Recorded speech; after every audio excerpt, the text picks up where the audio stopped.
মূল্যবোধের অবক্ষয় এমন একটা পর্যায়ে যখন পৌঁছায় তখন মানুষ তার বিচার বিবেক কোনো কিছুই আপনার কাজে লাগাতে পারে না। আপনার কতগুলো বিষয় আছে, একটা আছে আপনার সামাজিক অপরাধ, আর একটা আছে যে মানবতার বিরুদ্ধে অপরাধ। যে সমস্ত বিষয়গুলো আমরা বলি যে ক্রাইম এগেন্স্ট হিউম্যানিটি বা ক্রাইম এগেন্স্ট সোসাইটি, এখন যেটা আমরা দেখছি যে এটা হচ্ছে যে ক্রাইম এগেন্স্ট সোসাইটি, এই ধরনের বিষয়গুলো। তো এটার বিষয়ে আমার আলোচক আজিজ ভাই একটু আলোকপাত করেছেন যে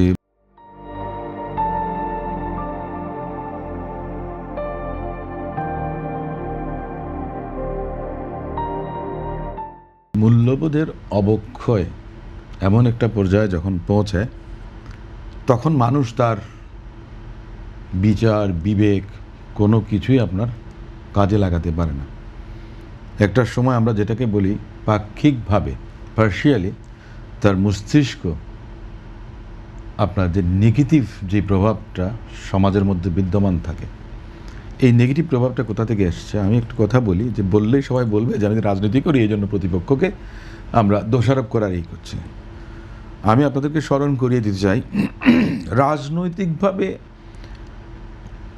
বিরোধী রাজনৈতিক দলের নেতাকর্মী এবং বিরোধী মত পথের পেশার যত ধরনের মানুষ ছিলেন তাদের সকলের উপরে কিন্তু আপনার নিপীড়ন নির্যাতন হয়েছিল। ফেসিস্ট যে সরকার ছিল 2009 সাল থেকে 2024 সাল পর্যন্ত, সে সময়কালে আপনাদের মনে আছে যে সিলেটে 11-12 বছরের একটা বালককে আপনার সম্ভবত কি একটা কাঁঠাল চুরির জন্য বা মোবাইল ফোন যেটাই হোক না কেন রড দিয়ে খুঁচিয়ে আপনার ড্রিল করছে। যে করেছে সে তো অপরাধী। আমি বলছি যে মানবিক মূল্যবোধটা আমাদের কোথায় গেছে?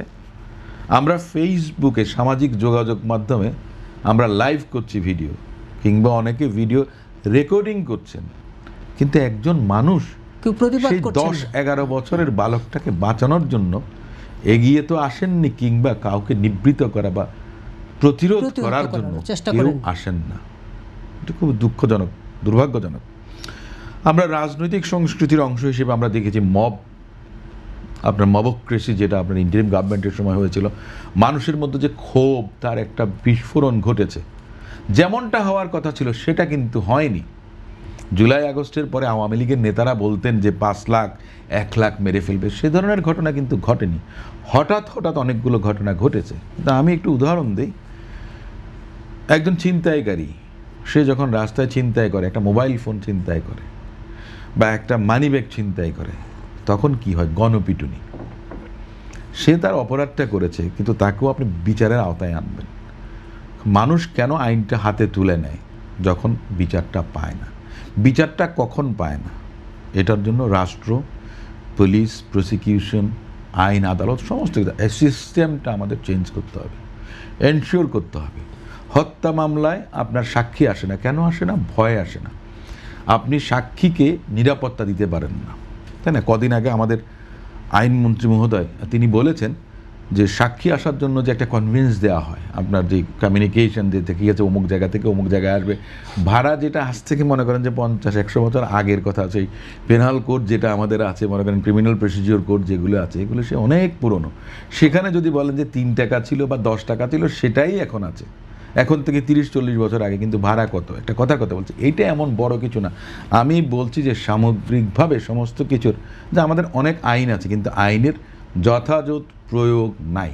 প্রয়োগ যেটা করি সেটা আপনার যে ইনভেস্টিগেটিং এজেন্সি যারা থাকেন, অথরিটি যারা থাকেন, তাদের পর্যাপ্ত জ্ঞানের অভাব, যার কারণে তারা এভিডেন্স অ্যাডিউস করতে পারেন না কোর্টে, কিংবা রাষ্ট্রপক্ষ আপনার সাক্ষীকে নিরাপত্তা দিতে পারেন না। সেই ধরনের প্রশিক্ষণের জায়গাটি আমি এই জন্যই বললাম যে এটাকে সামগ্রিকভাবে আপনি যখন মানুষের মাঝে আস্থা ফিরিয়ে আনবেন, তখন অপরাধ প্রবণতাটা কমবে। কারণ আপনি যদি এনশিওর করতে পারেন যে ন্যায় বিচার যদি নিশ্চিত করতে পারেন, বিচার যদি দিতে পারেন, যে রামিসার রেফারেন্সটা এসছে, রামিসার বাবা খুব আক্ষেপ করে বলেছে যে আপনারা তো বিচার করতে পারবেন না। এই কথাটা কখন বলে? ওই সংস্কৃতির ধারাবাহিকতার অংশ, হতাশা থেকেই সবাই বলেন। এ ধরনের কিন্তু অনেক ঘটনা হয়েছে। আপনার সাংবাদিক সাগর রুনি হত্যাকাণ্ড ঘটে গেছে, কতবার সময় নেওয়া হচ্ছে, এখনো নেওয়া হচ্ছে। এটা কিন্তু আমাকে কিন্তু হতাশ করে। কেন সম্ভব হয়নি, কারা এর সঙ্গে জড়িত ছিল, কেন সেগুলো বের করা যাচ্ছে না, এ ধরনের কিন্তু আরও অনেকগুলো ঘটনা রয়ে গেছে। এখন এই যে কয়েকটা হত্যাকাণ্ড ঘটেছে, এটা আমরা তো বলি যে এটা একটা সামাজিক ব্যাধি। এখন এ জায়গাতে অস্থিতিশীলতা তৈরি করার জন্য যারা পতিত স্বৈরাচার, তারা কিংবা অন্য কেউ না কেউ এর পেছনে থাকতে পারেন। আরেকটা যেটা বলেছি যে নৈতিক অবক্ষয়, যেটা মূল্যবোধের যে অবক্ষয়, যেটা এমন একটা জায়গায় পৌঁছেছে, তার থেকে আবার ব্যক্তিগত আক্রোশ, ক্রোধ কাজ করতে পারে। সো এটা বিভিন্ন ধরনের, মানে মাল্টিপল ডাইমেনশন এখানে আছে। এটা একভাবে আপনি সিঙ্গল আউট করা যাবে না যে এটা কেন করছে। এক একটা ঘটনা এক এক রকম, প্রত্যেকটা থেকে ভিন্ন রকম। যেমন আমাদের আদালতে আমরা যখন বলি সমস্ত কেসগুলো এক একটা নিজস্ব আপনার আছে, ঠিক তেমনই এই ঘটনাগুলো আপনার। কিন্তু এই ইদানিং এত বেশি ঘটছে কেন? আইন প্রয়োগকারী সংস্থা অনেক সময় দেখা গেছে আপনার কোনো শত্রুতা বশত কিংবা রাজনৈতিক কোনো সহিংসতা যদি হয়, তাহলে আপনার মনে করেন যে জাতীয় গোয়েন্দা বিভাগ আছে, আপনার স্পেশাল ব্রাঞ্চ আছে, পুলিশের ডিটেকটিভ ব্রাঞ্চ আছে, তারা অনেক সময় আগে থেকেই কিন্তু ইনফরমেশন ডিসেমিনেট করে, তারা গ্যাদার করে, গভর্নমেন্টকে জানান এবং সেই অনুযায়ী প্রিভেন্টিভ একটা মেজার নেওয়া হয়। কিন্তু এখন দেখা গেছে যে সেক্ষেত্রে যদি আপনার মনে করেন যে কেউ কাজ না করেন, চুপচাপ বসে থাকেন, তখনও দেখা গেছে। আপনার কি মনে হয় যে এই ধরনের কোনো দুর্বলতা কিংবা ত্রুটি আছে যে কাজ করছেন না? না, এটা তো আমি বলি এই নতুন সরকারের, বাংলাদেশ জাতীয়তাবাদী দলের নেতৃত্বের যে সরকার, এই সরকারের বয়স 3 মাস হয়েছে মাত্র। আপনাকে তো ঢেলে সাজাতে হবে, কারণ কারা ছিলেন আগে, যারা আমরা তো বলি যে মানে পুলিশ জনগণের বন্ধু, তাই না? ঠিক তেমনই প্রজাতন্ত্রের সমস্ত কর্মচারী কর্মকর্তা যারা আছেন প্রত্যেকে জনগণেরই বন্ধু হবেন। তারা রাষ্ট্রের জন্য কাজ করবেন, জনগণের জন্য কাজ করবেন, কোনো পার্টিকুলার দলের জন্য না। দলের সরকার প্রতিষ্ঠিত হয়, কিন্তু সরকার যখন প্রতিষ্ঠিত হয় তখন সেই সরকার প্রত্যেক দলের প্রত্যেক নাগরিকের সরকার। সেক্ষেত্রে সরকারের দায়িত্ব আছে এনশিওর করা যে জনগণ সুশাসন যেন পেতে পারেন। আমরা তো বলি যে সুশাসনের জন্যই তো আমরা রাজনীতিটা করি।